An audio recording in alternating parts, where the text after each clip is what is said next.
The Haunting at Number 13. Benjamin Smith, London, 1893. A night stitched from fog and lamplight. Elias Ward stepped off the river ferry and pulled his coat tighter around him as a cold mist rolled across the Southwark embankment. To most Londoners, this was just another winter evening, grey, damp, and ordinary. But the message that had summoned him here spoke of anything but ordinary. A complaint of disturbances at number 13 Breakwater Row. Disturbances. The word could mean anything. Rats, squatters, drunken dock workers, or, if the whispers were to be believed, something far less explainable.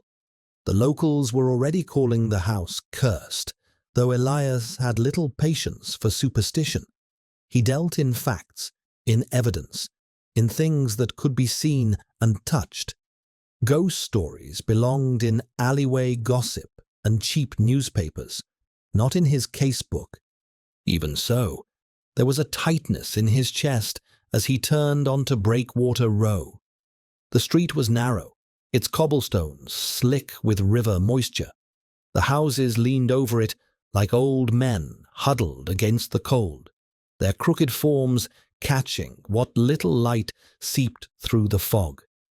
Somewhere nearby, a ship's bell rang, soft, distant, and oddly out of place this late at night. Elias paused, listening. The river was quiet. No boats were moored close enough for a bell to carry on the wind. He exhaled slowly. Just the tide, he muttered. Nothing more. But the bell had not sounded like any tide he had ever heard. House number 13 emerged from the fog like a dark tooth. Narrow, three-story, its windows boarded from the inside, as though someone was trying to keep something from escaping. A thin film of moisture clung to the brickwork. The iron railings rattled softly, though the air was still. A woman stood waiting a few steps away. She was wrapped in a shawl, her posture rigid, her eyes fixed on the house. Elias recognized her from the note attached to the complaint. "Martha Kilroy?" he asked. She turned sharply. Her face was pale, with the weary look of someone who had not slept well in many nights. "Yes," she whispered. "Inspector Ward?" "That's right." He showed his badge. "You're the one who reported the noises." She nodded, but didn't take her eyes off the house. "It's been happening for weeks," she said. "At first I heard knocking, then footsteps, then hammering, like someone working wood. Last night, someone was crying, a man, deep, awful sobbing. Her voice trembled. But this house has been empty for years, Inspector. No one has lived here since before I was born." Elias studied her for a moment. Most people exaggerated. Fear twisted sounds into something sinister. But Martha spoke with a sincerity that made his skin prickle. He followed her gaze toward the house. Behind one of the boarded-up windows, a thin line of light flickered. Faint, unsteady, gone in an instant. Elias stiffened. "Is there a way inside?" She hesitated, then pointed to a narrow alley beside the house. "There's a small yard behind. The back door doesn't seem to shut properly. I found it open last night." She shuddered. "I didn't go in." "Good. You did the right thing." Elias walked toward the alleyway, every sense sharp. The fog seemed thicker here, clinging to his boots. He passed a warped wooden gate and stepped into the backyard of number 13. The house towered above him, its windows dark hollows. A faint smell of brine drifted through the air, sharp, unmistakable, salt water. Yet the river was still several streets away. He tested the back door. It creaked open with little resistance. "Inspector," Martha called softly from the yard's entrance. "You'll be careful, won't you?" "I always am." He stepped inside. The smell hit him first. Damp wood, cold stone, and beneath it all, something else. A faint scent of oak shavings, the kind he remembered from workshops in his youth when he used to help his father mend furniture. It pulled at a memory he had not revisited in years. The house was still, too still. His boot pressed into the wooden floor and it creaked, not with the brittle crack of age, but with a deep, resonant groan, almost like a ship's timber shifting beneath a wave. Elias froze. A second groan came, long, low, and deliberate. Not the house, the floorboards themselves. He lowered his lantern, examining the wood. It was old, certainly, but strong, oak of a type rarely used in domestic houses. His fingertips brushed over the grain. A faint set of initials had been carved into the beam beneath the staircase. L.S. He frowned. "Builder's mark," he murmured, but something about the letters seemed personal, as if carved by someone who needed to leave a message, not a signature. His thoughts were interrupted by a sharp, echoing knock from upstairs. One knock. Pause. Another. Elias's pulse quickened. He drew a breath to steady himself and began climbing the narrow staircase. Each step creaked in that same unsettling way, flexing, shifting, almost breathing under his weight. Halfway up, the air grew colder. A door at the top of the landing stood slightly ajar. Faint light flickered inside, as though something moved in front of a lantern. Elias pushed the door open. The room was empty. Dust covered every surface. The boarded window blocked any outside light, yet the air shimmered faintly, as if disturbed only seconds ago. He stepped inside, scanning the room. That was when he heard it. A distant hammer. Slow. Rhythmic. 3 strikes. Pause. 3 strikes again. Shipyard hammering. Elias's breath hitched. He turned toward the far wall and felt his blood run cold. The wall was warm. Not hot. Warm like something on the other side was radiating heat. No stone wall should feel like that. He pressed his ear against it. Wood. Hammering wood. His lantern flickered. A chill swept through the room. And then a shadow moved across the wall. Tall, broad-shouldered, holding something long and heavy. An object that swung with rhythmic purpose. A shipwright's mallet. Elias stepped back, his heart pounding. The shadow froze, turned, faced him, and for a single breath, Elias felt seen. The lantern extinguished. Darkness swallowed the room. Chapter 2. The Neighbor Who Never Sleeps. The lantern sputtered back to life with a trembling glow as Elias struck the flint. For a moment, he expected the shadow to still be there, standing in the center of the room. But the wall was bare again, cold, solid, and as still as stone. Nothing moved. Nothing made a sound. Yet the air hummed with an aftertaste of presence, as though the room had only just been emptied. Elias steadied his breath, forcing the tension from his shoulders. Shadows were tricks of the eye. The mind filled silence with meaning. He knew this. He had told frightened citizens the same thing dozens of times, but he had never felt a shadow look back at him before. He left the room, lantern held high, and made his way down the stairs with deliberate caution. The wooden steps groaned beneath him, each creak echoing like a distant hull settling against a riverbank. Back in the yard, Martha Kilroy waited with both hands clutched at her chest. "You were in there longer than I expected," she said, eyes wide. "Did you find anyone? Anything?" Elias stepped outside, drawing a slow breath of the cold night air. "The house is empty," he said. "But—" He paused, choosing his words carefully. "There are unusual noises inside, hammering, knocking, possibly vibrations from the river." Martha shook her head violently. "No, Inspector. No. Those sounds come even when the river's still.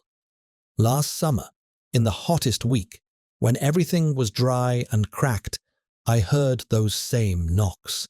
At night. Always at night." Elias regarded her more closely. She wasn't frantic or exaggerated. She spoke with the dull certainty of someone who had lived beside fear for too long. "When did it start?" he asked. She hugged her shawl tighter. "Oh, months ago. Early autumn. The first night, I thought it was nothing more than the wood shrinking in the cold. You hear all sorts in these old streets. But then—" She hesitated. Then the crying began. Elias frowned. Crying? A man's voice. Her own voice trembled.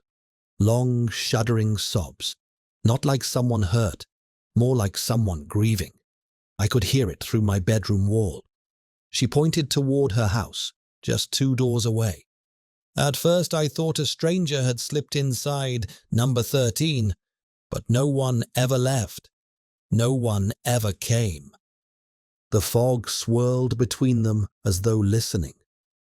"What made you send for the police?" Elias asked gently. Martha's eyes dropped. 3 nights ago, I heard footsteps in the passageway beside my house. Heavy boots. I opened my shutters to look, but the fog was so thick I couldn't see a thing." She swallowed. "But I could smell the river. Strong, like low tide after a storm." Her voice shrank to a whisper. "And then I heard someone whisper my name." Elias felt a prickle run through him. "Your name?" "Yes," she whispered, clear as anything. A man's voice. Close enough to touch. She shuddered, her breath quivering. "Inspector, no one else believes me. They say it's nerves, or grief, or imagination. But I know what I heard. Something is wrong with that house." A gust of wind rattled the iron railing. Somewhere far across the river, a low foghorn moaned. Elias considered the situation carefully. He couldn't dismiss her, not after what he had seen inside. "I'll submit a report," he said at last. "But I think I'll need to continue my investigation tomorrow. In daylight." Martha nodded, relief softening her expression. "Thank you. Truly. I just want to sleep again." She turned to leave, but paused. "Inspector." "Yes?" "You touched the house, didn't you?" Elias blinked. "What do you mean?" "I saw you reach for the doorframe as you came out. When people touch that house, sometimes it touches back." He stared at her. "What do you mean?" But Martha only shook her head. "That's for you to discover." She disappeared into the fog, her footsteps fading along the cobbles. Elias lingered in the yard a moment longer, lantern casting weak light onto the brickwork of number 13. Against the wall, his fingers brushed once more over the timber frame. The warmth he felt earlier had gone. Now it was cold, lifeless, yet he couldn't shake the memory of the initials carved beneath the staircase. L.S. Who carved that? He murmured to himself. No answer came. He turned to leave, and noticed something he had missed before. A trail. Thin, uneven droplets leading from the back door across the yard and into the alleyway. Dark against the stone, reflecting the lantern light. Elias crouched, touched one with his fingertip. Cold, not sticky, not thick. He raised it to his nose. Salt water. He stood slowly, scanning the alley. The droplets continued a few paces, then vanished into the fog, as though something had walked out of the house, and then dissolved back into mist. A sound drifted through the air. A faint one, barely more than a breath. A rope creaking, followed by the soft, rhythmic lap of water coming from nowhere near the river. Elias's skin tightened. A shadow passed behind the boards of an upper window. He straightened, jaw set. Tomorrow he would return. But tonight he had seen enough to know one thing. Something in number 13 was moving, and it had noticed him. He extinguished the lantern and walked away, unaware that behind him, in the upstairs room, a fresh set of damp footprints glistened across the floorboards, leading straight to the wall where the hammering had come from. Chapter 3. The Sealed Room. Morning brought little comfort to Breakwater Row. The fog had thinned but not lifted, hanging low over the rooftops like a tired ghost refusing to leave.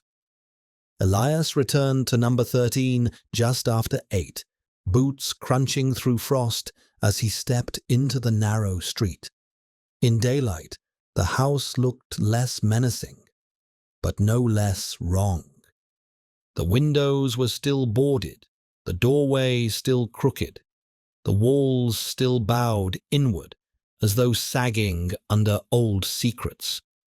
Elias stopped outside and removed his gloves, running a hand along the brickwork. The strange warmth he had felt the night before was gone. The stone was cold as ice. He took a slow breath and entered the yard. The trail of droplets he'd found last night had vanished. Not dried. Vanished. The stones beneath appeared clean, almost scrubbed. No sign of salt, no imprint of moisture, as though whoever or whatever had left those marks had taken them back. Elias stepped inside the house. The air felt heavier during the day, a stillness that clung to his lungs. He lifted his lantern, despite the daylight streaming faintly through the cracks. Dust swirled in tight spirals, rising in places where the air should have been unmoving. He made his way to the staircase. The carved initials were still there. L.S. He crouched to study them more carefully. The lines were straight, confident, not a vandal's careless scratch, but the mark of someone accustomed to using a blade with precision. Shipbuilders sometimes carved their initials into beams as a claim of craftsmanship. Elias traced the letters thoughtfully. L.S., he murmured. A familiar prickle stirred beneath his ribs. His own father had carried those same initials, Leonard Smith Ward, though Elias hardly knew the men who came before him. A coincidence? It had to be. He straightened and climbed the stairs. The upper landing felt colder than the rest of the house.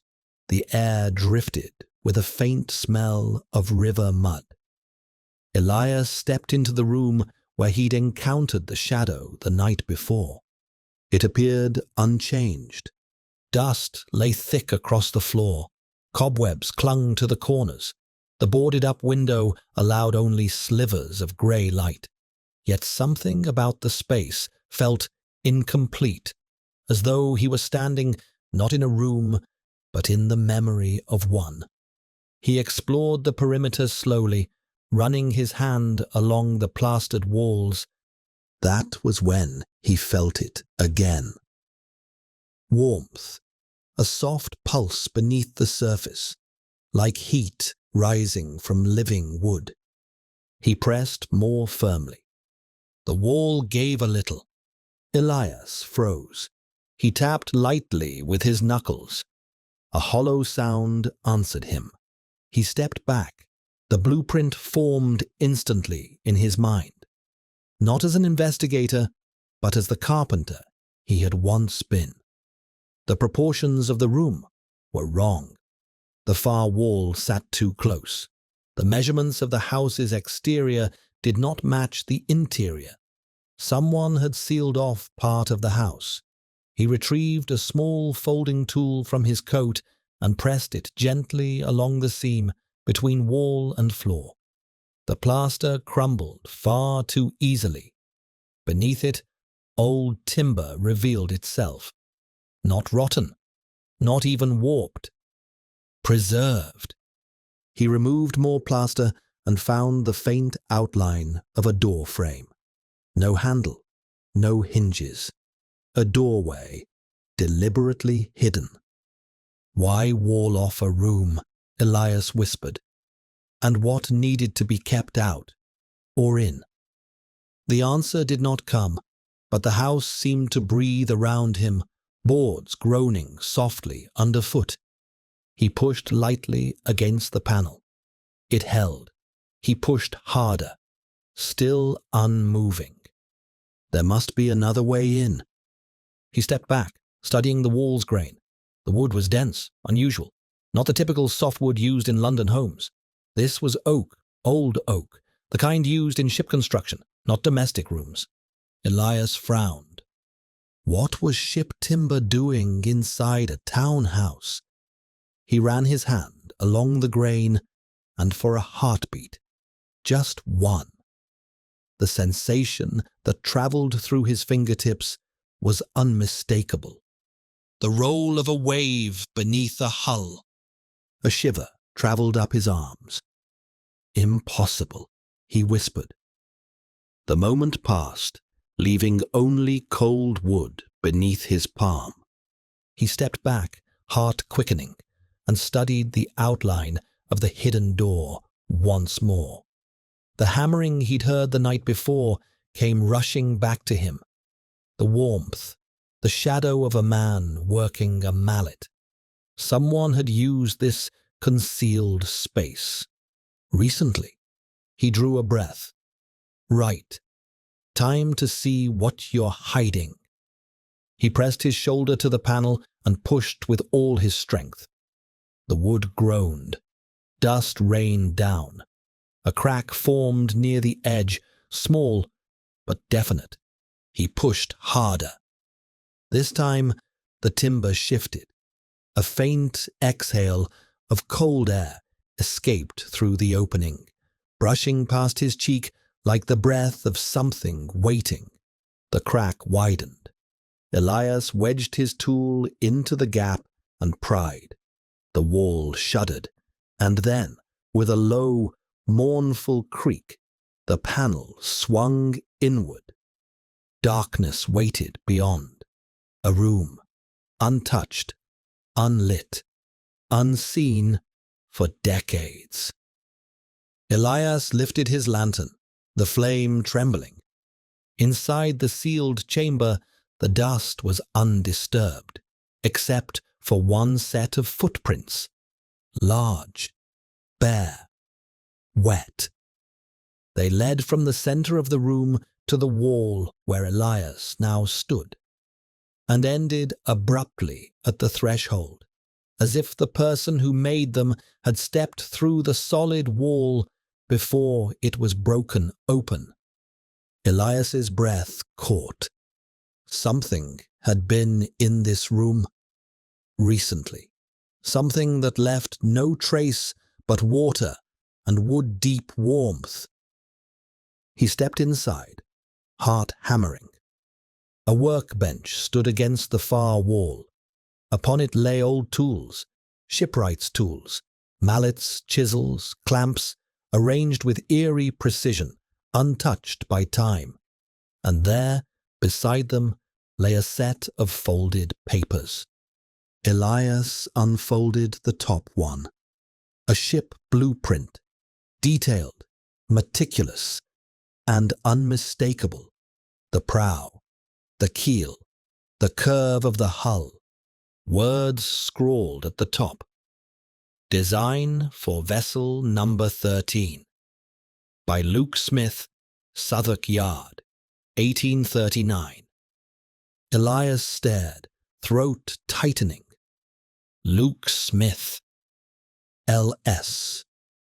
The initials beneath the stairs, the shadow with the mallet, the hammering in the walls, the sealed room, and the ship.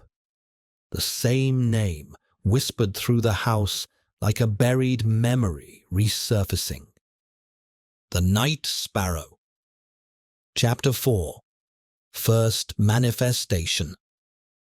For several long moments, Elias didn't move. The blueprint lay open across his hands, the ink faded but unmistakable. Luke Smith, shipwright, Southwark Yard, 1839. The date alone placed it more than 50 years before Elias's time, yet the paper felt strangely preserved, as though protected from decay by the sealed room, a room that had remained untouched until something found its way in. He folded the blueprint carefully and tucked it into his coat. The chamber seemed to contract around him, the air tightening with a heavy, unseen pressure. The shadows in the corners deepened, merging into a single, silent mass that made his pulse quicken. Elias forced himself to breathe and examined the tools on the workbench. Shipwright's mallets, chisels sharpened to a fine edge, oak shavings, fresh enough to crumble softly beneath his thumb. Fresh shavings. In a room sealed for decades. He stepped back from the table. Something was wrong here, profoundly wrong. He turned toward the door, and that was when he heard it. A faint creak above his head. Not the house settling, not the boards shifting. A deliberate, measured step. Another. Then another. Someone was walking across the ceiling. Elias's breath stilled. The steps were heavy, purposeful, the gait that of a man accustomed to weight and rhythm. Each footfall reverberated through the timber, a slow, deliberate pacing directly above the sealed room. He lifted his lantern, its light jerking across the dusty walls. The footsteps stopped. Silence stretched through the house, thick and breathless. Elias stepped toward the threshold, and the ceiling erupted with noise. Hammering, frenzied, rapid, violent. The blows shook dust from the rafters, raining down in soft clouds. He staggered back. The hammering was not random, but rhythmic. 3 hard strikes, 2 short ones, 3 again. The same pattern he'd heard on his first night. A shipbuilder's call, the code used by craftsmen to signal readiness, danger, or command. Elias stared upward, heart pounding. The work of a man long dead was now happening directly above him. "Who's there?" he shouted. The hammering stopped instantly. A long, low creak followed, like a rope tightening beneath strain. Elias took a slow step backward, then another. The lantern flickered. A chill rippled through the room, brushing along the back of his neck like fingertips made of ice. He spun, just as a shadow stretched across the far wall.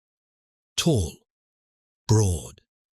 A man's silhouette holding a heavy mallet. Elias froze. The shadow's arm rose slowly, deliberately, as though preparing to strike. And then, a deafening crack tore through the room. The floor beneath Elias lurched. He staggered, grabbing for the doorway as the boards bowed like the deck of a ship shifting in rough waters. A wave of cold rolled beneath his feet, lifting the timbers in a slow, unnatural swell. The house groaned, not as a structure of bricks and mortar, but as a living hull straining against water it no longer possessed. Elias clung to the doorframe as the floor rolled beneath him once more, the wave rising and falling as though number 13 floated upon a phantom tide. Then, as quickly as it started, the motion ceased. The boards settled. Silence returned. The shadow vanished. Elias's breath came in fast, sharp bursts. He stepped out of the sealed room, boots crunching over freshly disturbed dust. He climbed the stairs to the upper landing, drawn by a mixture of dread and determination. The door to the front bedroom, the one with the boarded window, was ajar. He pushed it open. The room appeared empty, untouched, ordinary in its decay. But on the floor, near the center of the room, lay a single object. A mallet, old, wooden, dripping with fresh water. Elias approached slowly. Beneath the mallet, the floorboards were soaked, a small pool forming around the handle. He knelt and touched the water. Cold, salted, sea water. He stood abruptly. Footsteps echoed down the hall behind him. Slow, measured, approaching. Elias spun, lantern raised. But the corridor was empty. The footsteps continued, moving past him, walking down the stairs, creaking heavily, one step at a time. Elias followed, breath tight, boots silent against the boards. The footsteps reached the ground floor, stopped. A moment of stillness. Then, from the darkness below, a voice rose. Not a whisper, but a deep, resonant call that vibrated through the timbers like a command from a ship's deck.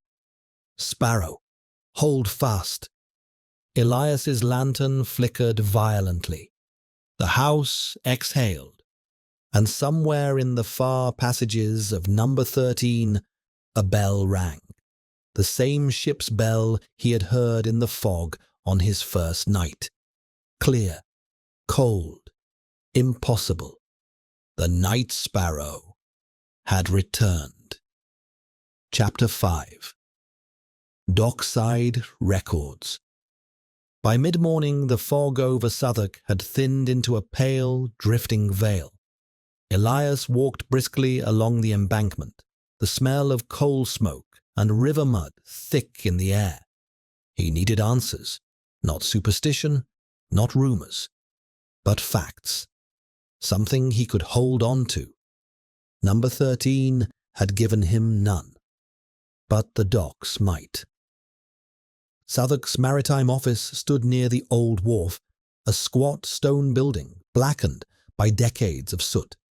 Inside, the air was warmer than expected, buzzing with clerks, crates of ship manifests, and the soft scratch of pens across parchment.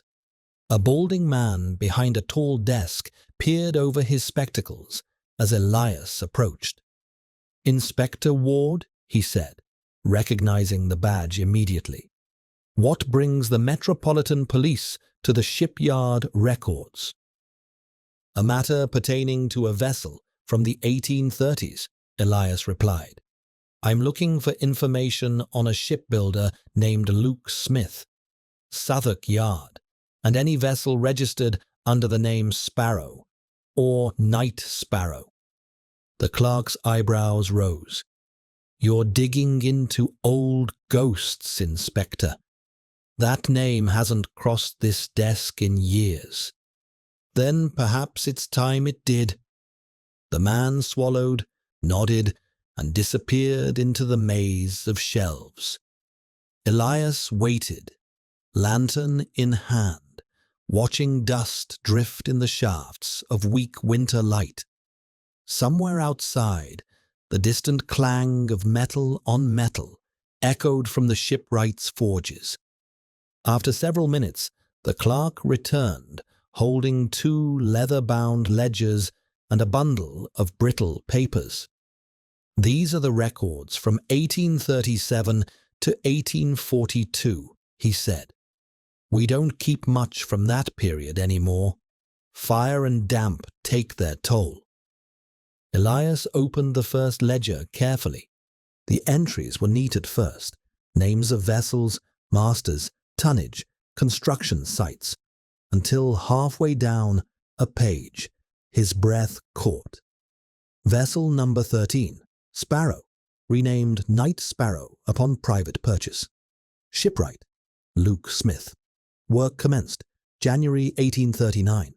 Builder dismissed July 1840. Completion forced by Captain James Thorne. Launch date October 1840. Status lost at sea. Entire crew missing. A cold prickle crept across Elias's spine. "Dismissed?" he murmured. "For what reason?" The clerk sighed. "Ah, that ledger doesn't give the details, but stories. Well, every man in this yard knows one version or another. Tell me." The clerk leaned closer, lowering his voice. "Luke Smith was said to be one of the best shipwrights Southwark ever had. Precise, quiet, hard worker. But when he began building the Sparrow, he changed, grew withdrawn, spoke of bad timber, said the wood delivered wasn't fit for any vessel. What was wrong with it? No one knows.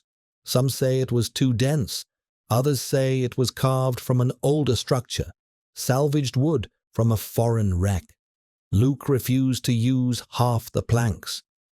Elias's mind flashed to the sealed room at number 13, the oak walls, the warmth beneath his palm. The clerk continued. "Captain Thorne wasn't a patient man. He and Luke clashed constantly. Eventually Thorne forced him off the project, took his tools, hired cheaper labor to finish the hull." "And Luke did nothing?" "Rumor says he tried to sabotage the launch, said the ship wouldn't sail right, that it wasn't finished." The clerk's voice dropped further. "They say he warned the men not to step aboard. Some listened. Those who didn't vanished with Thorne." Elias closed the ledger. The weight of history pressed against him like a tightening vice. "Do you have any personal records from Smith himself?" Elias asked. "Letters? Journals? Anything?" The clerk hesitated. "Some papers were turned in after his death. Don't know what's in them, mind. Folks said he'd gone soft in the head, haunted by guilt." "Where are they?" The clerk pointed to a stack of loose files. "In there, under S for Smith." Elias opened the folder. Inside lay a few sheets of yellowed parchment, scribbled notes, sketches of hull curves, handwritten warnings crossed out and rewritten in desperate strokes. One phrase repeated again and again. The sparrow must not take the water. Finish what I could not. The wood remembers. The wood remembers. Elias exhaled slowly, a chill waking along his arms. Another page showed a rough blueprint eerily similar to the one he had found in the sealed room, but incomplete, missing pieces, missing angles, as though part of the design had been removed. At the bottom of the page, Luke Smith had written, "If she returns, she will look for me, or for my blood." Elias froze. Blood. A distant echo surfaced from his memory. His father's quiet claim that the family came from a long line of Thames men, ship people once. "Excuse me," the clerk said quietly. "Are you all right, Inspector?" Elias folded the papers and slipped them into his coat. "I need to know where Luke Smith lived." "Oh, easy enough. Records show he had a workshop not far from Breakwater Row." Elias's chest tightened. "His home and workshop were torn down decades ago," the clerk added. "A row of houses stands there now." Houses. A narrow street, crooked windows, boarded frames. Breakwater Row. Elias felt the truth drop into place like a stone sinking through water. "Which address?" he asked, though he already knew. The clerk scanned the file. "Number 13. Elias closed his eyes for a moment. Luke Smith's workshop, the birthplace of the Night Sparrow, had stood exactly where the haunted house now stood. And last night, something inside had called to him, by name, through water and shadow and wood that remembered. He thanked the clerk, stepped outside, and drew a long breath of river air. The fog had thickened again. Across the Thames, a low bell echoed faintly. Elias walked toward Breakwater Row with one thought burning in his mind. The ship wasn't haunting the house. The house was part of the ship, and the ship was coming back. Chapter 6. The Ghostly Hull. Elias reached Breakwater Row just as the sky slipped into a dull, colourless afternoon. The fog had thickened again, gathering in dense banks that curled around the narrow houses like drifting shrouds. A faint scent of rope tar and river brine clung to the air. Number 13 waited for him. Still. Silent. Watching. Elias climbed the steps and hesitated with his hand upon the doorframe. He felt nothing, no warmth this time, no pulse in the wood. But an oppressive heaviness lingered, as though the house held its breath. He stepped inside. The front room was dim, despite the grey daylight filtering through cracks in the boards. Dust motes drifted, swirling in patterns that reminded him of disturbed water. He crossed the floor. His boots made the boards groan, except some didn't. Some felt elastic, subtly rising and falling beneath his weight. Like a deck. Like a ship shifting under a tide. He breathed out slowly. Luke Smith. What were you building here? Elias made his way to the sealed room he had broken open earlier. The dusty footprints he had seen yesterday were gone. Not smudged. Not faded. Gone.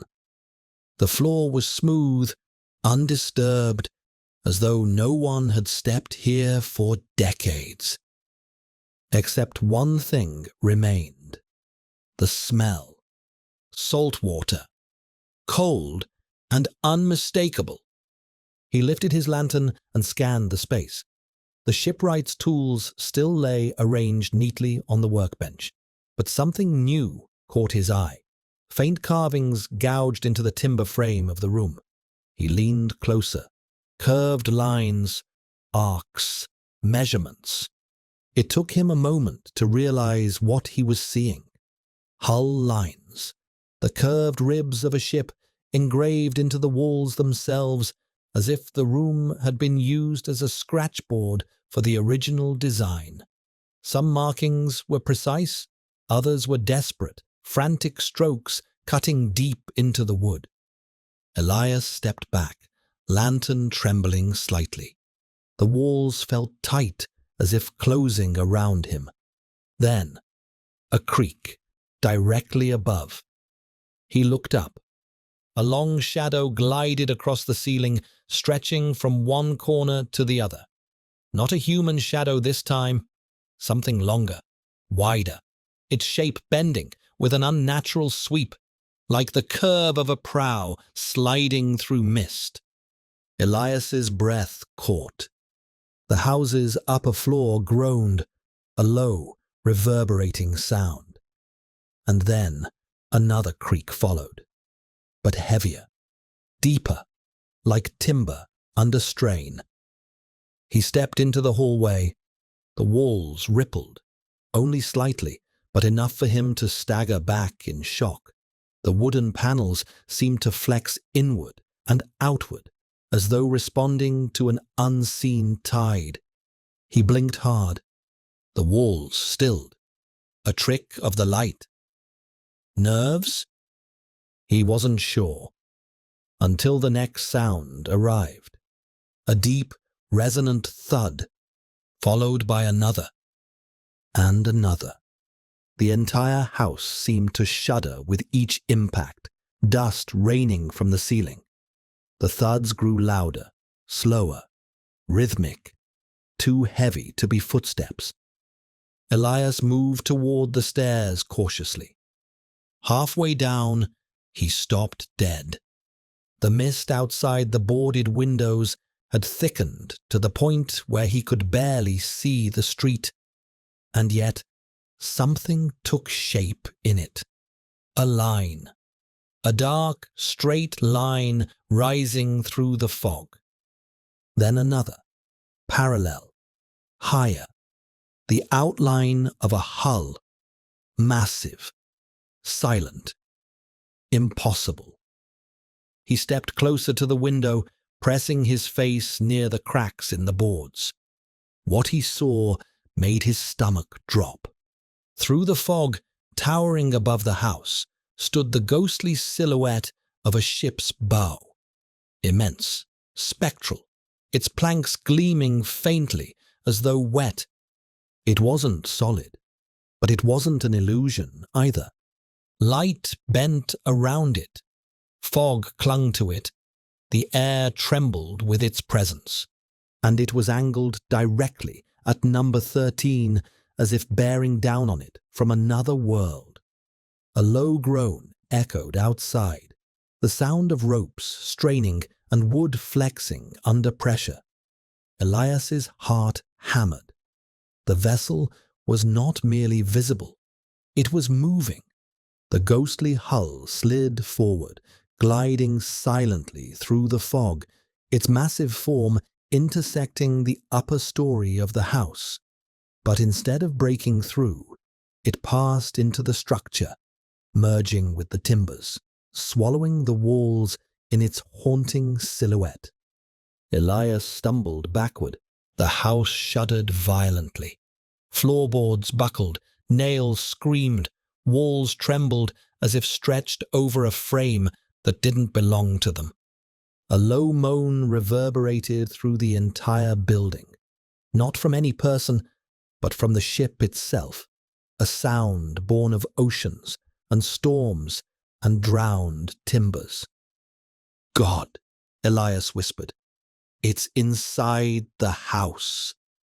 A sudden blast of cold air swept down the staircase, nearly extinguishing the lantern. Elias braced himself against the railing as the house pitched slightly, to the left, then the right, as though riding the beginning of a swell. He looked down. A thin line of water seeped between the floorboards. Salt water. It rose slowly, seeping outward, spreading like a dark halo across the wood. The boards beneath his feet grew slick. A sound reached him then, distant, layered, growing. Men shouting, ropes whipping, waves crashing, the chaotic symphony of a ship battling a storm. But beyond it all came one voice, deep, commanding, echoing from both past and present. Sparrow, rise. The floor lurched violently, throwing Elias to one knee.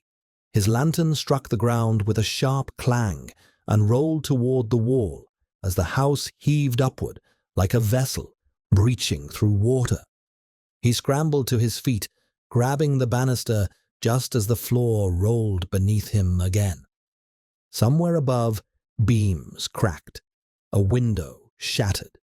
Something enormous groaned within the walls. Elias knew, in a moment of cold clarity, that the ship was not merely appearing. It was trying to form itself fully, using the house as its skeleton. He staggered toward the door, fighting the rolling motion beneath his boots. He reached the threshold just as a massive shadow swept across the upper wall, the unmistakable silhouette of a mast rising through the fog. He pulled the door open and stumbled into the yard. The fog outside had thickened into a swirling tempest. Through it, the hull loomed, larger now, clearer, shimmering with spectral light. A vessel trying to break through the world. A ship demanding to be seen. Elias backed away, breath shaking. The Night Sparrow was returning. And it was using number 13 to do it. Chapter 7. The River Calls. Elias stood in the yard, chest rising and falling in sharp breaths as the fog pressed around him. Through the swirling grey, the ghostly hull towered, massive, silent, and impossibly close. The spectral shape pulsed with faint, shifting light, its timbers straining as if forcing themselves into the world plank by plank. Then, as abruptly as it had appeared, the vision began to fade. The mast dissolved first. The curve of the bow thinned into mist. The ropes, the shadows, the impossible angles, all melted back into the fog. Within moments, the street was empty once more. But the imprint of the ship lingered in Elias's mind, dark and heavy. He stepped backward until his shoulders pressed against the cold brick of the yard wall. His heartbeat thudded in his ears. He waited, half expecting the house to lurch again, to move as a vessel adrift. Instead, a long, low sound drifted from somewhere far off. A bell. Deep, measured, carried by the fog along the river. Elias stiffened. It wasn't a church bell, not a factory bell, not a clock tower. It was a ship's bell, and it was ringing from upstream. He hurried into the alley and out onto Breakwater Row, scanning the mist as the bell tolled again. The sound rolled over the rooftops, faint but unmistakable, as though drifting across open water. But the tide was low, the river calm. No vessels large enough to carry such a bell had passed through for hours. A soft footstep sounded behind him. "Inspector?" Elias turned to see Martha Kilroy standing in her doorway, shawl pulled tight around her shoulders. She looked pale, as though she'd been standing there for some time, listening. You heard it, she whispered. Elias nodded. The bell. That, and something else. She stepped closer.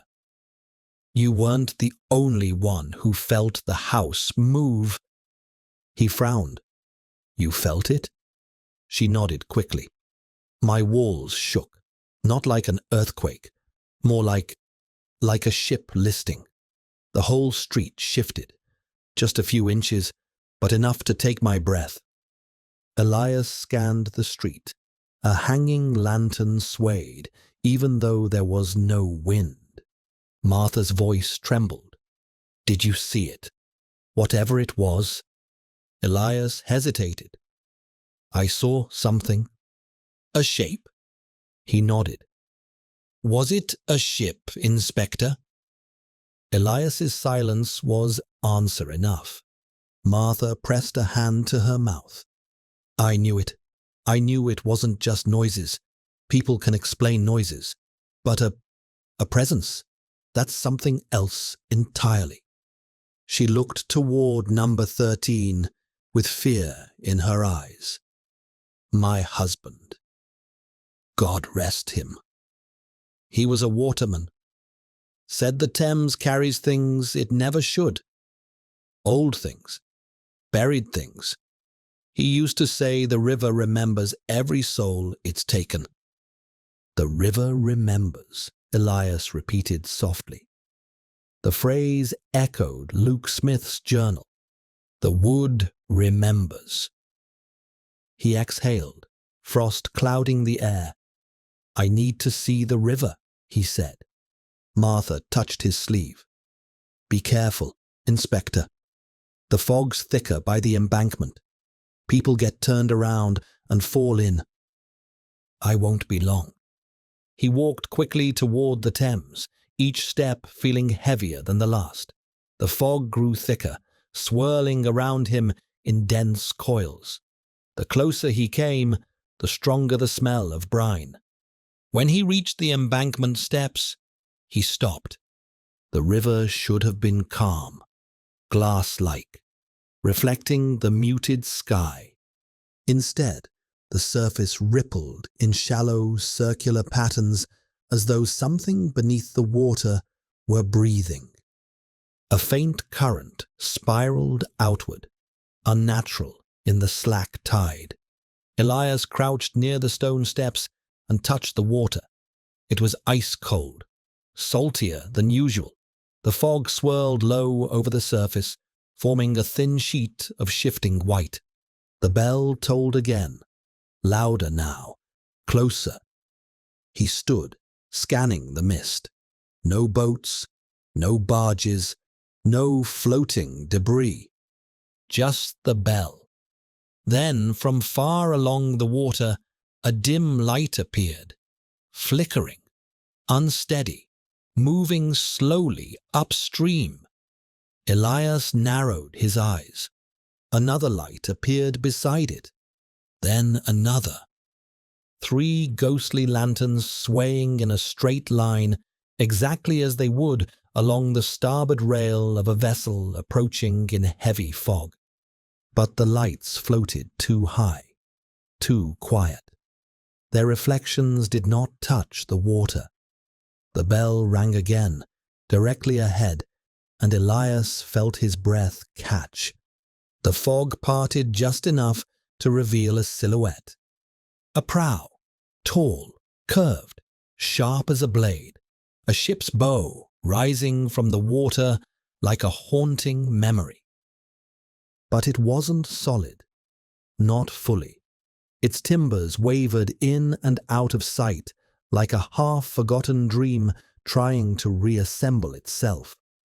Elias took an involuntary step backward. The ghostly vessel glided silently across the surface of the Thames, heading toward Breakwater Row, toward number 13, toward the place where Luke Smith's workshop once stood. And then, a voice reached him through the fog, not shouted, not whispered, spoken. Smith! Elias spun, searching the mist. "Who's there?" No reply, only the gentle slap of water against stone. Then again, closer this time. "Smith, finish it." His heartbeat roared in his ears. That wasn't Captain Thorne's voice. It wasn't the shadow from the house. It was something older, heavier, deep as the river itself. A wave of cold surged up the embankment, soaking the stone under his boots. The lantern lights on the spectral ship flared, and the prow tilted slightly toward him, as though the entire vessel had acknowledged his presence. Then, without warning, the ship dissolved into the fog. The lights vanished, the bell went silent, the river calmed. Elias stood alone in the grey stillness, breathing hard. Behind him, down Breakwater Row, the door of number 13 creaked slowly open on its own, just an inch, but enough for the sound to echo down the deserted street like an invitation. Elias turned toward the house. Whether he liked it or not, something had called his name.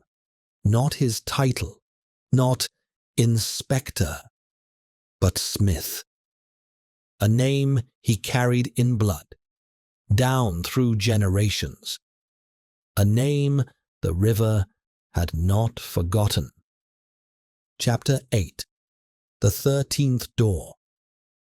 When Elias returned to Breakwater Row, the fog had thickened again, gathering against the houses like a great grey tide. Number 13 stood silent, its crooked frame half swallowed by the mist. The front door, which he had watched drift open, now rested slightly ajar, almost welcoming, almost expectant. Elias hesitated on the threshold, lantern in hand. The house felt different now, not merely haunted, but aware. He pushed the door fully open. The hinges groaned, echoing through the dark rooms. The temperature inside was colder than before, as though the walls had been carved from river ice. Elias stepped over the threshold, and the door closed softly behind him without touch. He didn't bother to look back. At this point, the house did what it pleased. He crossed the hallway, boots creaking against boards that still rose and fell with the faintest suggestion of a tide. Water glistened between some of the cracks, though the surface was dry beneath his feet. He moved upstairs. On the landing, the air felt wrong, too taut, too dense. A slight vibration traveled through the floorboards, like the humming of rigging in a rising wind. Elias lifted his lantern. Something had changed. Where the corridor should have held 4 doors, 2 on each side, there were now 5. Elias stopped dead. 5. No, there had only ever been 4. He had walked this floor enough times to know its exact layout by instinct. But there, at the far end of the landing, stood a door that hadn't existed before. Narrow, tall, painted the same peeling white as the others. Its frame sat tight against the wall, as though it had been there for decades. Yet dust patterns betrayed the truth. No dust on the frame, no spider webs in the corners, no wear on the handle. New, fresh, waiting. Elias took a single step toward it. The boards beneath his feet dipped, a gentle swell, a roll like a shallow wave. He steadied himself, breath tightening. 13, he murmured. There shouldn't be a 13th door. And yet, by the house's new geometry, this door stood exactly where the sealed chamber below had ended. A perfect vertical alignment, a continuation. He lifted the lantern. The flames swayed as though caught by a breeze. But the air was still. He touched the door handle. It was warm, not faint warmth, but human warmth, as if someone had just held it moments before. He pulled the handle down slowly. The latch clicked. The door opened inward. Elias lifted his lantern and froze. The room beyond was not a room. It was a corridor, long, narrow, with wooden ribs stretching overhead in curved arches. Ribs, like the inside of a hull. He stepped across the threshold cautiously. The moment his boot crossed into the corridor, the floorboards changed beneath him. Thicker, darker, slicker, sea-worn, salt-stained. A faint drip echoed somewhere in the distance. Elias looked back. The doorway had shrunk, not closed, shrunk, narrowing as though the house was swallowing its own threshold. He stepped forward slowly, lantern raised high. The air reeked of brine. The corridor curved gently to the right, following the unmistakable bow shape of a ship. He touched one of the wall beams. It was damp beneath his fingers, and carved into it in hurried strokes was a single word: finish. Elias's throat tightened. A second word followed beneath it, written with a different hand. Slower, steadier, etched deeper into the grain. Smith. Elias swallowed. Luke, what were you trying to do? The corridor creaked. A low, warning groan travelled through the ribs, vibrating under his boots. It was not the sound of a house settling. It was the sound of a ship testing its form. Elias moved deeper. His lantern flickered. The air grew colder, yet the timbers radiated heat in certain places, as though alive, warming, flexing. He turned a corner and stopped. At the end of the hull-like passage stood a door, heavy, reinforced, bound with iron bands. It looked centuries old and impossibly out of place inside a Victorian townhouse. Carved across its centre was an emblem, a sparrow in flight, wings curved into the shape of a wave, the crest of the Night Sparrow. Elias lifted his hand toward it, and a voice whispered through the corridor, so close it raised the hairs on his neck. Not yet. He spun. No one there. The lantern flickered violently, casting frantic shadows across the curved walls. He stepped toward the iron-banded door again. It thudded once, a deep, resonant sound. From the other side, Elias froze. Another thud, softer, a scrape, the sound of heavy rope tightening. Then, a slow, dragging noise, as though something enormous shifted within the dark beyond the door. Elias stepped backward instinctively. The corridor pitched slightly, as if a wave had struck the hull from outside. His lantern sputtered, dimmed, struggled to stay alive. He looked back over his shoulder. The doorway behind him had shrunk further, the frame almost half its original width now. Panic rose in his chest. If he didn't return soon, the house might close the entrance entirely. He took one last look at the iron door. A final whisper reached him, breathy, urgent, sinking deep into his bones. "Smith, hurry." Elias turned and ran. The corridor shifted beneath him, rolling like a deck battling a storm. He caught the narrowing doorway just as the frame pinched inward, lunged through, and tumbled onto the landing.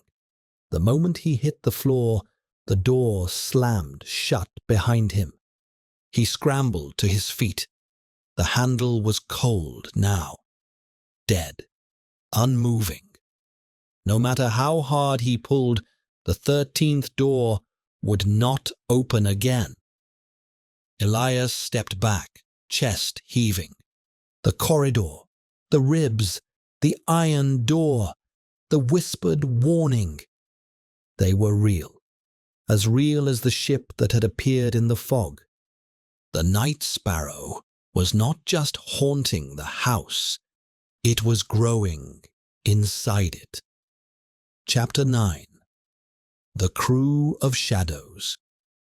Elias steadied himself on the landing, breath thin and ragged. The 13th door loomed behind him, still, silent, ordinary in appearance, yet he knew what lay beyond.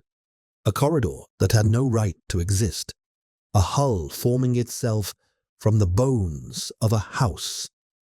He reached out one more time, touching the cold handle. It did not move. The warmth it once held was gone, replaced by the lifeless chill of untouched metal. Whatever force had allowed the passage to open had withdrawn, sealing its secrets for the moment. Elias backed away slowly. A sudden creak echoed from the far end of the landing. Not from settling boards, not from shifting foundations. This sound had weight, like a boot pressed deliberately onto the floor. Elias raised his lantern. "Who's there?" Silence. Thick and waiting. Then a soft tap, followed by another. Footsteps. They approached down the corridor, slow and measured, each one sounding as if it came from a person stepping from a deck slick with seawater. Elias held the lantern high. A shape emerged from the shadows. Tall, broad-shouldered, drenched in dripping darkness. Not solid, not fully formed. A silhouette, losing and regaining shape with each step. Elias's breath caught. The figure paused only a few feet away. Water pooled beneath its outline, spreading slowly across the floorboards. As the lantern's flame brightened, more shapes materialized behind it, faint at first, then clearer. A line of figures standing shoulder to shoulder.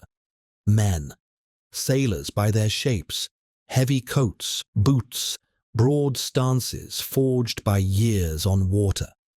But no faces. Only hollow shadows where their features should have been.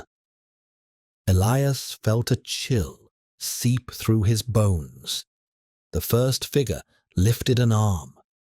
Slowly, stiffly, as though fighting the weight of the water dragging at him. The limb rose until the hand leveled toward Elias. A warning or a command. Elias swallowed. "What do you want?" The corridor answered with a single sound. A long, low groan that seemed to rise from the house's foundations. The lantern flickered. The shadows stepped forward in unison. Elias stumbled back, boots slipping on the wet boards. "Stay back." The lead figure paused. Its outline shimmered. Then, for a heartbeat, Elias glimpsed something beneath the shadow. A face, gaunt, drowned, eyes wide with the knowledge of a final, terrible moment. The lantern dimmed. The figure vanished. All of them vanished. Gone, as though the fog had inhaled them. Elias stood in the silence, chest pounding. The boards beneath his feet were soaked now, wet footprints leading down the stairs, left by no living man. He followed them cautiously. Each print was distinct, large, bare, as though the crew had walked dripping from the river straight into the house. At the bottom of the stairs, the trail split, some footprints leading toward the front room, others toward the sealed chamber below. Elias hesitated. A faint sound drifted from the lower floor. Not footsteps this time. Whispers, low, layered, overlapping voices murmuring in a language he did not know. He raised the lantern and descended into the hallway. The whispers grew louder. They were coming from the sealed room. Elias approached slowly. The door he had broken open earlier remained ajar. Water seeped from the gap, spreading in a thin line along the floorboards. He pushed the door wider. The room was dim, his lantern barely cutting through the thickening mist inside. The workbench stood where he had left it, but every tool now gleamed with moisture, as though freshly lifted from seawater. The air shifted. A cold wind swept the chamber, carrying the smell of salt, tar, and something older, the smell of a hold sealed too long. Elias stepped inside. The whispers stopped. Then, from the far corner, a figure unfolded from the darkness. It rose slowly, its movements strained, water cascading from its form. Elias staggered back as the silhouette stepped into the lantern's glow. This one was clearer than the sailors upstairs, clothes clinging to him as though dredged from the Thames, hands calloused and scarred. A shipwright's mallet gripped tight, eyes empty. It stared through Elias, its jaw moving slowly, trying to speak. Elias swallowed. "What are you?" The figure raised the mallet, not to strike, but to point, toward the blueprint tucked inside Elias's coat. Elias pulled it out with trembling hands. The figure stepped closer, water dripping from its sleeves. It reached toward the paper, fingers passing through it like fog. Then the figure's voice finally broke through, cracked, thin, but unmistakably human. "Finish the bow."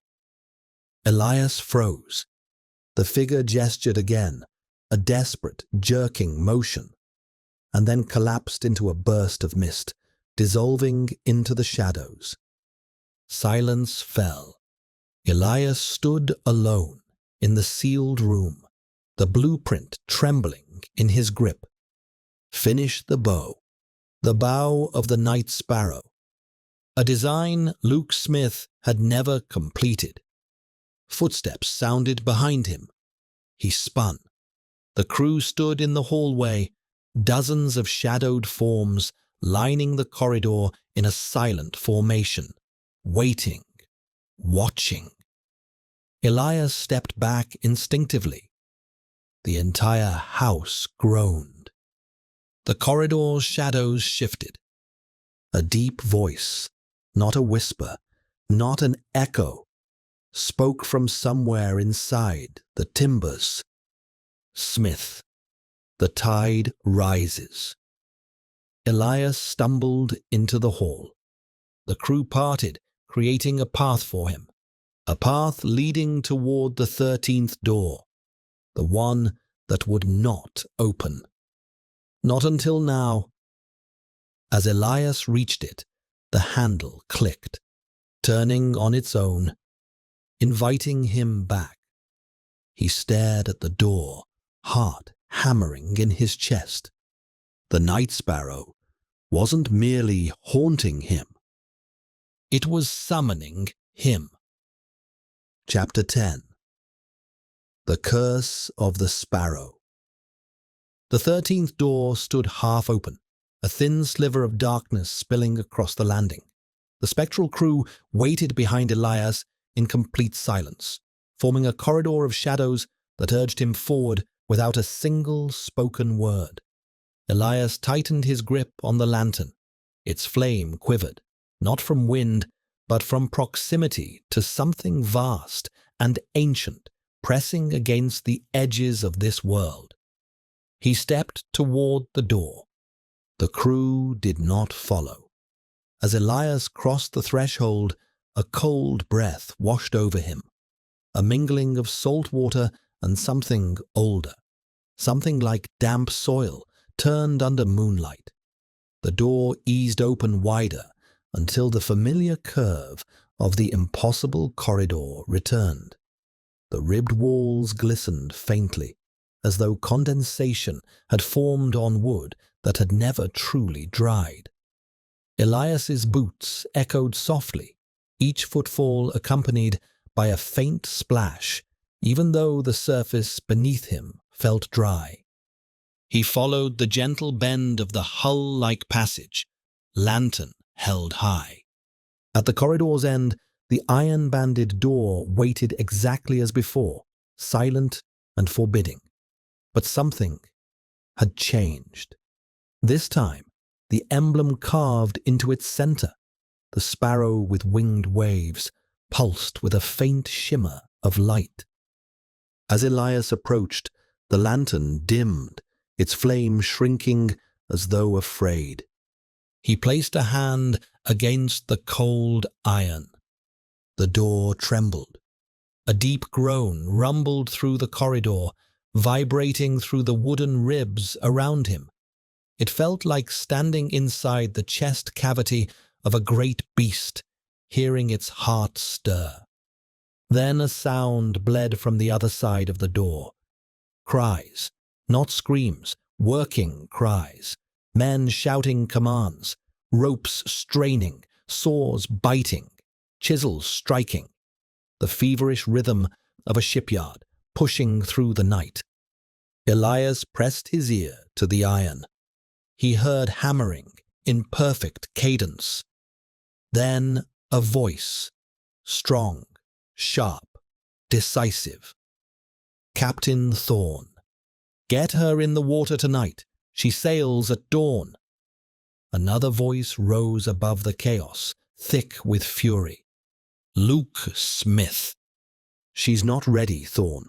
She's not finished. The wood is wrong. It does not belong to the Thames. Thorne spat back. We paid for timber. We use the timber. Your superstition won't halt my commission. A hammer slammed against wood. Elias flinched.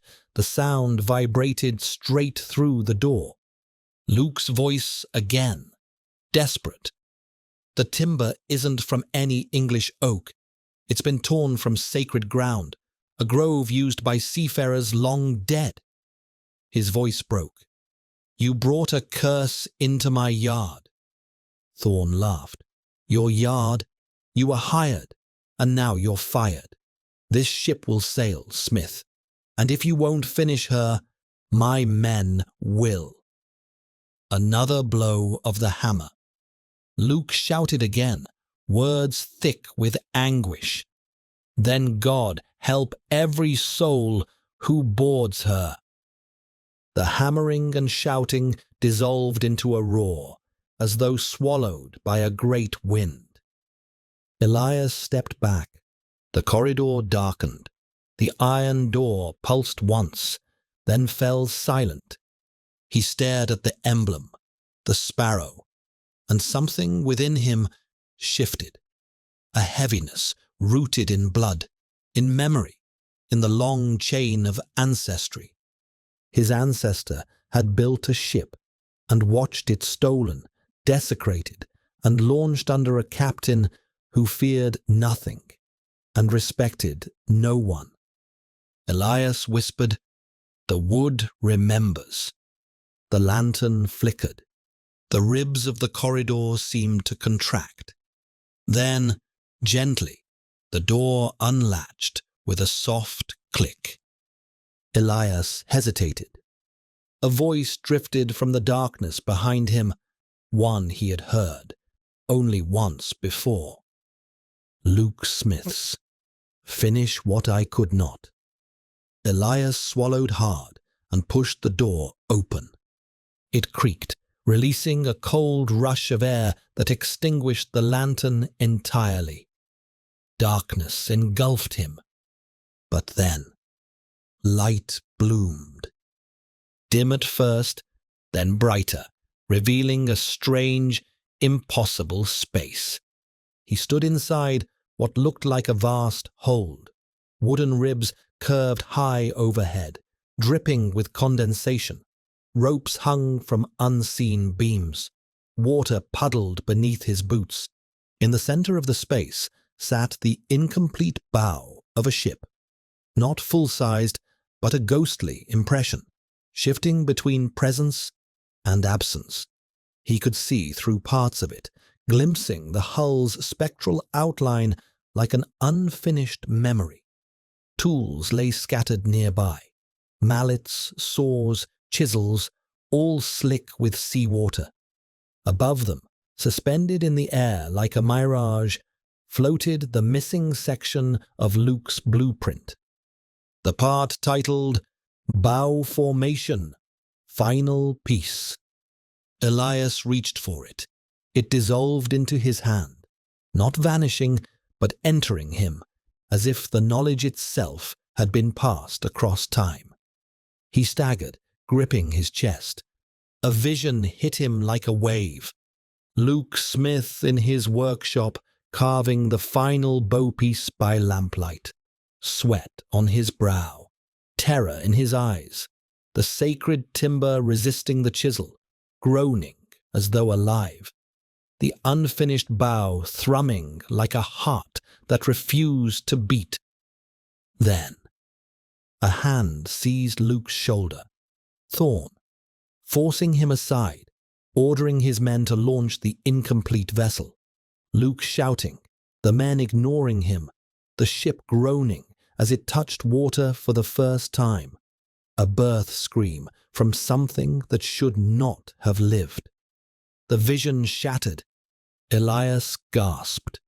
A voice rose from the hull before him, layered, deep, filled with ancient sorrow. "Smith, finish me or join me." The spectral bow flickered violently. Ropes whipped through the air. Water surged at Elias's feet. Then the hull lurched, not physically, but as a rippling distortion, like something trying to break through reality. Elias turned and ran for the door. Behind him, the ship's hold groaned, pained and hungry. He burst into the corridor, slamming the door shut just as a tremendous impact struck from within, rattling the timbers around him. The 13th door vanished. Completely. In its place stood only smooth wall. Elias leaned against it, breath trembling. The truth had finally revealed itself. The Night Sparrow had been built from cursed timber, launched incomplete, doomed from the start, and its unfinished bow had left it trapped between worlds. Luke had tried to stop it. Now the ship had turned to Elias. Because he carried the same blood, the same instincts, the same hands, and the ship wanted one of two things: completion or a builder's soul. Chapter 11. The House Floods. The fog did not lift that evening. It thickened. It pressed low against Breakwater Row like a blanket of grey wool, muffling sound, swallowing distance, turning every lantern into a blurred, trembling star. Elias stood outside, number 13, staring at the house that now felt half living, half remembering something ancient. He hesitated only a moment, before stepping inside. The door eased shut behind him with a soft thud, a strangely gentle gesture for a structure that groaned like a ship at sea. Elias lifted his lantern. The hallway seemed narrower, the ceiling lower. The boards beneath his boots breathed with a faint rise and fall. He moved cautiously toward the center of the house. Halfway down the hall, his foot landed on something wet. He stopped, lowered the lantern. A thin sheen of water coated the boards, faint, glistening, barely a few millimeters deep. At first it looked like ordinary damp, but then he touched it. Salt water, cold as death. A droplet fell from above. Elias raised the lantern toward the ceiling. Water seeped between the joists, dripping down in slow, rhythmic taps. The droplets formed lines, not random, but patterned, as though tracing the length of unseen planks running overhead. He stepped back, his pulse quickening. The ceiling wasn't leaking. It was forming. The shape of a hull pressed faintly into the plaster, curved, ribbed, unmistakable, as though the upper floor were being reshaped by the memory of the Night Sparrow. A deep groan rolled through the house, vibrating through Elias's bones. The lantern's flame shrank, fighting the churn of unseen currents. Another droplet fell, then another, then a stream. Water began dripping more urgently through the ceiling, gathering into rivulets that merged into the hallway, flowing toward Elias's boots in slow, creeping trails. He stepped backward toward the stairs. A wave rocked the house. Not enough to throw him off his feet, but enough for the lantern flame to bend sideways. Another wave followed, stronger, rolling through the floorboards like the swell of a rising tide. Elias grabbed the banister. The house pitched again, and this time the water surged across the hall in a shallow sheet. He staggered up the stairs as the first floor began to flood. Halfway up, he stopped and stared. Water gushed through the cracks of the floor below, not pouring downward, but upward, forcing itself through the boards as if the river were rising from beneath the house. The smell of brine filled the air. Elias climbed the rest of the stairs quickly, boots splashing. When he reached the landing, he froze. Water trickled down the upper walls. The boards bulged, and ghostly ropes hung from the ceiling beams, swaying gently, dripping, as though caught in a wind he could not feel. He moved toward the front bedroom. The moment he opened the door, a cold rush of air knocked the lantern flame sideways. The room was dark, the boards soaked, the smell of wet rope thick. A shadow paced the floor, back and forth, back and forth. The same heavy, deliberate steps of a man who had spent his life on a deck. Elias raised the lantern higher. The shadow paused. Slowly, it turned its head toward him. Though it had no face, Elias felt its gaze. A whisper shuddered across the room. "Hold fast. Hold fast." The lantern flickered violently. "Why are you here?" Elias asked, voice strained. The shadow lifted an arm and pointed toward the boarded window. Elias stepped forward and pried a loose plank aside. What he saw made his breath catch. The fog outside churned like a storm at sea, swirling in vast spirals. Beneath it, the ghostly hull of the Night Sparrow drifted into view, clearer than ever before, the curve of its deck illuminated by pale, shifting light. Waves, impossible waves, lifted the street, rising and falling beneath the houses. The buildings swayed gently in unison, as if Breakwater Row were a line of vessels moored together. The ship's lanterns flickered in the mist. Timbers glistened with seawater. Ropes stretched and snapped silently in the ghost wind. Then something else appeared. Figures. Dozens of them. The crew, standing along the rail, unmoving, staring toward the house, toward him. The shadow beside Elias whispered again, stronger now. "Hold fast." Before he could respond, the house lurched violently. The boards beneath him heaved upward, tilting the room sharply. Elias fell against the wall as water poured through the gaps in the floor, spilling upward like a fountain. He scrambled into the hall just as the entire landing rolled like a ship cresting a wave. Tools slid across the floor. Buckets of old nails rattled and tumbled. Another surge of water erupted beneath the boards.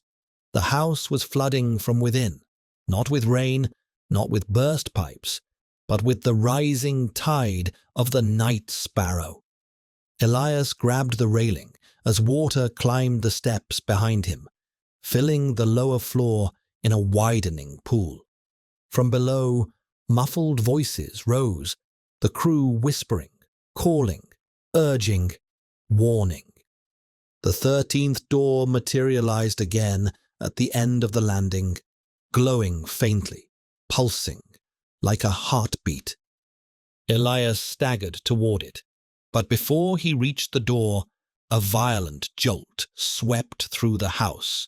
The lantern flew from his hand and shattered against the floorboards, plunging the hall into darkness. Through the roar of water came a single voice, loud, booming, commanding, a voice he could feel vibrating through every beam of the house. "Smith, the tide is upon you." Elias looked down the staircase. The water reached the final step, another surge, and it would swallow the landing. He backed away, heart hammering. The house wasn't just flooding, it was sinking, and the ship wanted to bring him down with it. Chapter 12. The Final Voyage. Water surged up the staircase, swallowing the final step with a sound like a wave breaking over a deck. Elias stumbled backward on the landing, boots slipping, heart hammering against his ribs. The whole house trembled as if caught in the pull of a rising tide. The crew's whispers rose from the drowned floor below, dozens of voices overlapping in a low, mournful chant. "Smith, the tide, the tide, the tide is up." Elias turned toward the 13th door. It pulsed gently at the end of the landing, the way a heart might pulse beneath a ribcage. Light leaked from its edges, faint, cold, shimmering like moonlight reflected off storm-tossed waves. A wave slammed into the house. The floor pitched, the boards groaned. Water spilled across the landing, swirling around Elias's boots. He grabbed the banister to steady himself, only for his hand to close around a soaked rope instead of wood. The banister had changed, thickened, twisted. It wasn't a railing anymore. It was rigging. He looked up. Where the ceiling should have been, the spectral outline of a deck loomed overhead. Ropes hanging, planks shifting, mist pouring through ghostly beams. The house was becoming the ship, piece by piece, board by board, memory by memory. Elias forced himself toward the 13th door. The chants grew louder. Finish the bow. Finish the bow. He reached the door and pressed his hand to it. Warm, alive, thrumming with the beat of distant waves. It swung open without resistance. Elias stepped through. The corridor returned, longer this time, its ribs curving with greater definition. Water dripped steadily from above. Every step echoed with the hollow thud of boots against ship timber. The hull was forming. He followed the curve until the iron-banded door appeared. The emblem, the sparrow with winged waves, glowed with a steady, sickly blue light. Elias approached it. The door trembled under an unseen force. From the other side came the sound of a storm, waves crashing, wind howling, rigging snapping, and beneath it the desperate shouts of men. Thorn's voice cut through the roar. "Hold her steady. Keep the bow up. She's taking water." Another voice answered, strained, terrified. "She's not finished, Captain. The bow won't hold." A violent crack sounded, followed by a rush of water and screams drowned by the roar of the sea. Elias pressed his palm against the iron. "Open," he whispered. "Show me." The door obeyed, slowly, heavily, as though lifting against a tide. Behind it lay an impossible scene. A vast, spectral deck stretched before him, suspended in mist. Pale flames flickered in lanterns that cast no heat.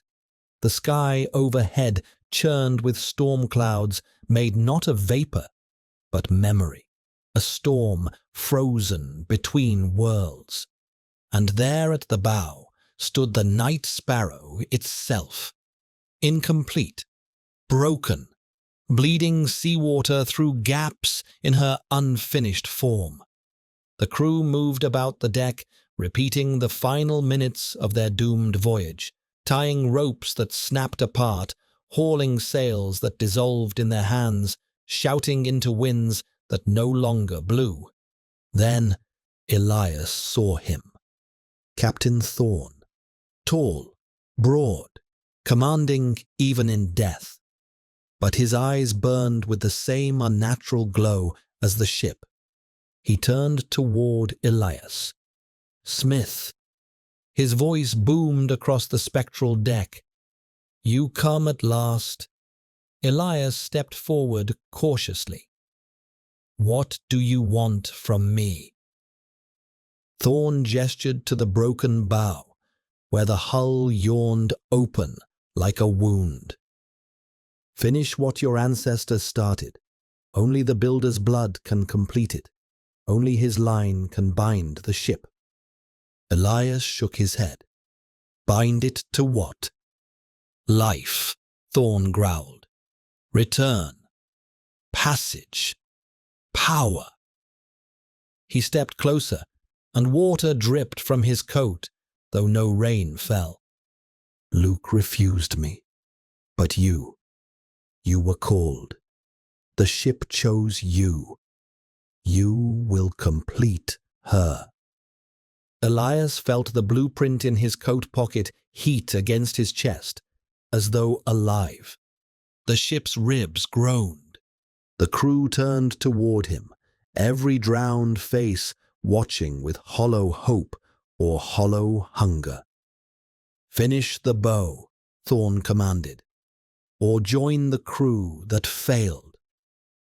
Elias stared at the gaping wound in the hull. Timber shifted restlessly, longing for completion. The entire ship shuddered with desperate anticipation.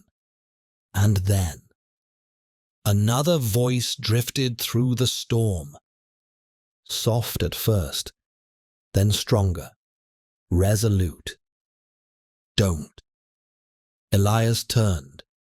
A figure stood near the broken bow, Not a shadow, not a drowned ghost. Luke Smith. Not whole, flickering, but visible enough. His eyes were filled not with malice or command, but sorrow.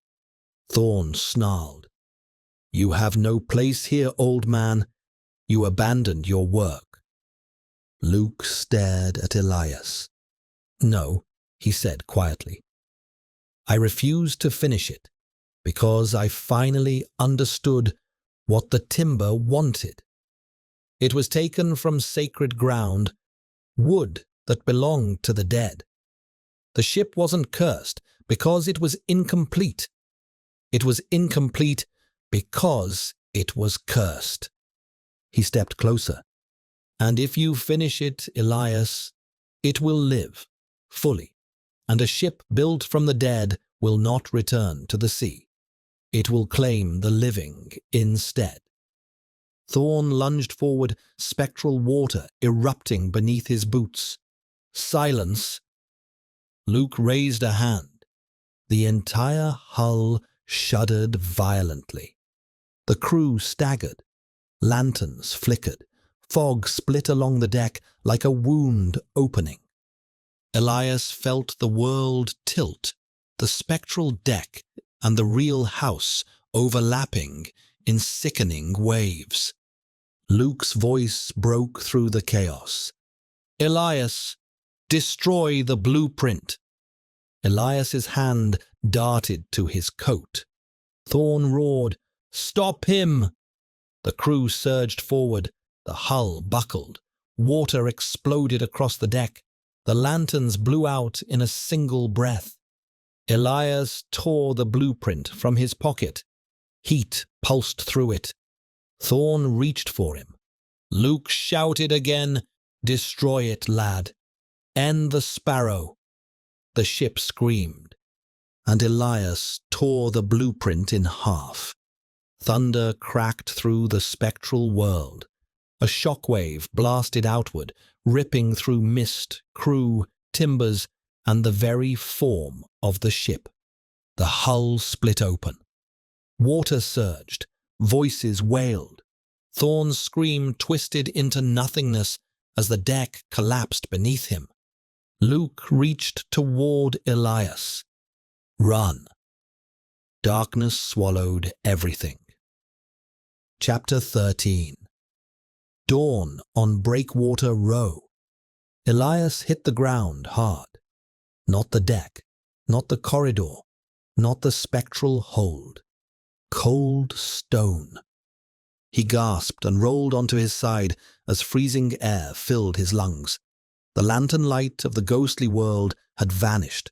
The roar of the storm was gone. Only silence surrounded him.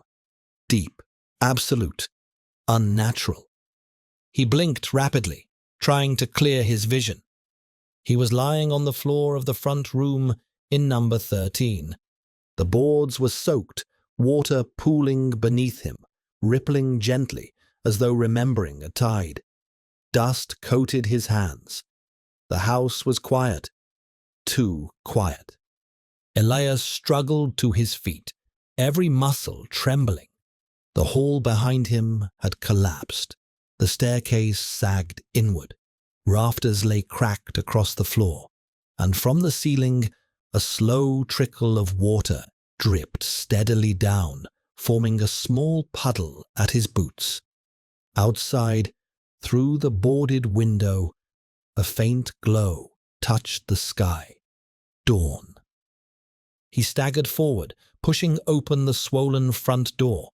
It groaned loudly and fell from its hinges, collapsing onto the stone step with a thud that echoed up the foggy street. Elias stepped out into the cold morning. Breakwater Row was deserted, wrapped in a pale mist that softened every shape. The world felt strangely distant, muted, as though holding its breath. The house behind him groaned. He turned. Number 13 sagged inward like a spent lung. The upper floors buckled. The roof caved, shedding tiles that clattered like broken shells across the street, the timbers cracked and bent, folding as though under an immense, unseen weight. One final groan vibrated through the structure. Then the house collapsed, sinking in on itself with a slow, exhausted sigh, the way a ship might vanish beneath the waves. Dust billowed outward in a grey cloud. The fog swallowed it whole. Elias didn't move for several moments. He felt the cold morning air settling into his bones, grounding him, reassuring him he stood in a world that obeyed laws he understood. Mostly. Then a soft voice drifted through the fading mist. "Inspector?" He looked up.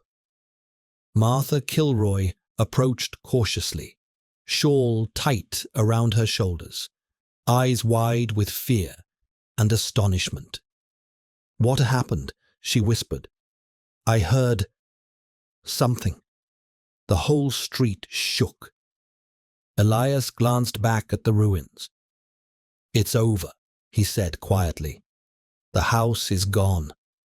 Martha swallowed hard. "Are you hurt?" "A little, but alive." She stepped closer, voice trembling. "I looked from my window just minutes ago. I saw a shape, Inspector, in the fog. A ship, I think, or the shadow of one. And then it vanished. I thought I imagined it." He didn't answer. Some truths were too heavy to pass on. They stood side by side for a moment, watching the last pieces of dust drift into the air. A faint breeze stirred. The fog thinned enough to reveal the Thames in the distance. Calm, quiet, innocent. Martha touched his arm gently. "You did something in there," she said. "Didn't you?" Elias breathed out slowly. "Something was unfinished. Now it's not." She nodded, not pressing further.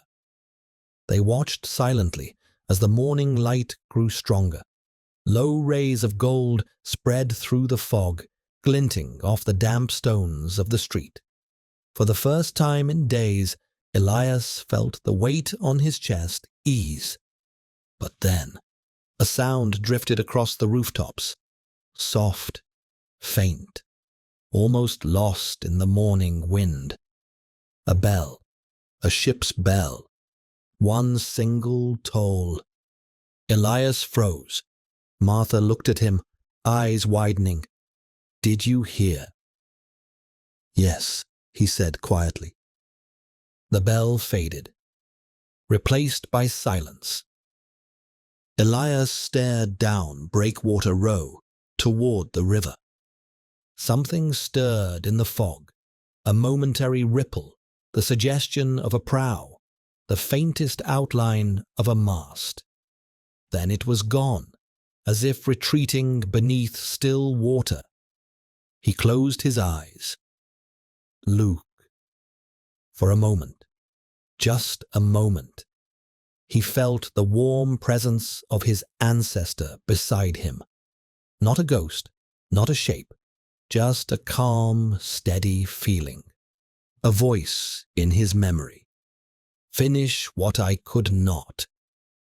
Elias whispered, "Rest now." The breeze strengthened, carrying away the last traces of mist. The river glimmered beneath the dawn light. Martha exhaled. "What will you do now, Inspector?" Elias stepped away from the ruins of number 13. "I don't know," he said truthfully. "But I think there's more to learn. About my family, about the river, about the things we build and the things that remember us." He paused. "And I think Luke Smith deserves to be known." Martha offered a small, hopeful smile. As they walked down Breakwater Row, a gentle swell rolled across the Thames, just once, just enough to break the stillness, as though something beneath the surface shifted in deep, final acknowledgement. Then the water calmed. The fog lifted. The day began. Behind them, the ruins of number 13 sat silent, unmoving, nothing left to hint at the horrors within. Nothing except one final detail. In the rubble, partially buried beneath shattered beams, a small wooden sparrow figurine lay untouched, dry, clean, unbroken, watching the river, waiting, just in case the end